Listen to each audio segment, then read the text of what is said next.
The Thinking, Fast and Slow was written by Daniel Kahneman, a psychologist and Nobel Prize winner in economics. The book was published in 2011 and explores how people think and make decisions.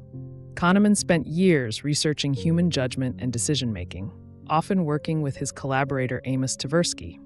Their studies led to important discoveries about how the human mind works, showing that people often make choices based on shortcuts and biases rather than pure logic.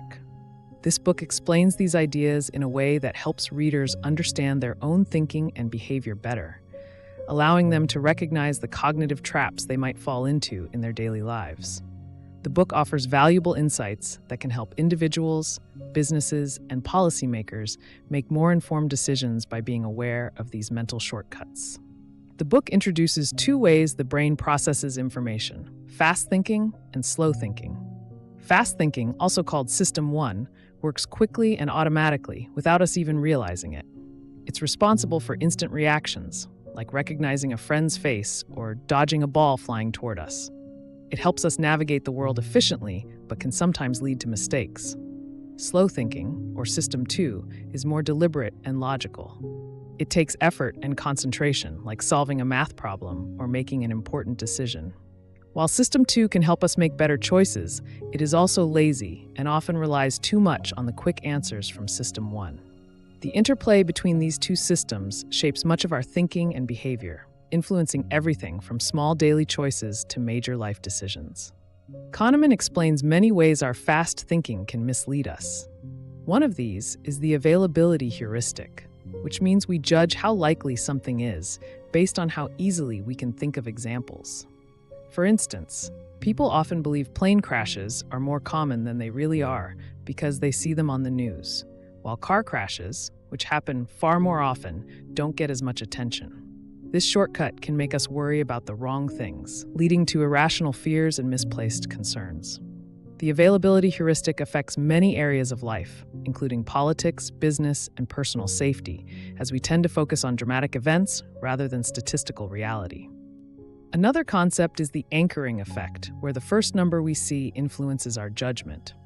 If a store shows a regular price of $100 and then a sale price of $50, the $50 seems like a great deal, even if the product isn't worth that much. In negotiations, whoever says a number first sets the anchor, making the other person's counteroffer move around that number. This effect is used in marketing, sales, and even everyday conversations without us realizing it.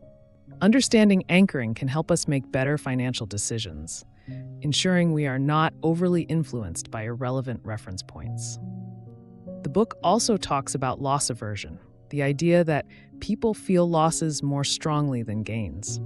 For example, if someone loses $100, they feel much worse than they would feel happy if they gained $100. This fear of losing can make people make irrational decisions, like holding on to bad investments or avoiding risks even when the potential reward is much greater. Loss aversion affects everything from personal finance to government policies, shaping how individuals and societies react to potential gains and losses. It also explains why people sometimes prefer avoiding losses over acquiring equivalent gains, even when the rational choice would be to take the risk. Kahneman describes another interesting bias called the hindsight bias, which makes people believe they knew it all along after something happens. If a team wins a game, fans often think the outcome was obvious, even if they weren't sure before the game started. This bias makes it hard for people to learn from past experiences because they rewrite history in their minds to make events seem predictable.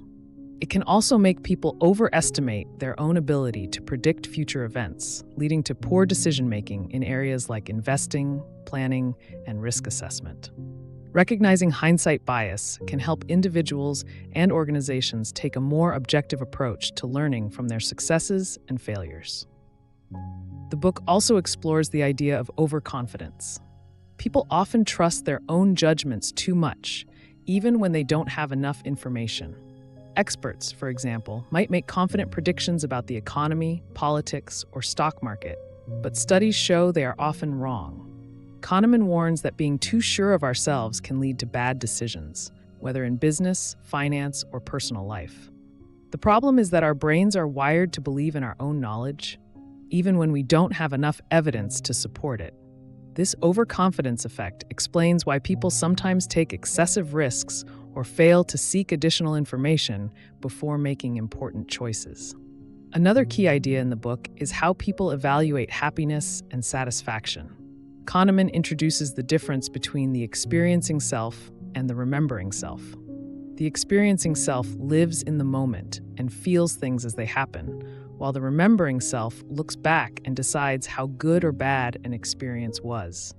This is why a vacation with one bad moment at the end might seem worse than a slightly less enjoyable trip that ended on a high note. Our memories don't always reflect what we actually lived through, and this can affect how we make decisions about the future. The book highlights how this distinction plays a role in everything from our career choices to personal relationships, as we often focus on how experiences will be remembered rather than how they are actually lived. One of the book's most important lessons is that people are not always rational decision makers. Traditional economic theory assumes people act logically, but Kahneman's research shows that emotions, biases, and mental shortcuts play a huge role in our choices. Understanding these patterns can help us improve our decision-making, whether in personal finance, business, or everyday life. By recognizing how these cognitive biases work, we can make more thoughtful choices and avoid common mental traps. Awareness of these concepts can help us take a step back and analyze situations more objectively rather than relying on gut feelings or instinctive reactions. Throughout the book, Kahneman shares many fascinating experiments and real-life examples that illustrate how our thinking works. These stories make the book engaging and help readers see how these ideas apply to their own lives. He also gives practical advice on how to recognize and counteract biases. While it's impossible to completely overcome these mental shortcuts, being aware of them can help us make better choices. The more we understand our own cognitive processes, the better equipped we are to challenge our assumptions and make more rational decisions. Learning about these psychological principles can help individuals and organizations create strategies that minimize errors in judgment and decision-making.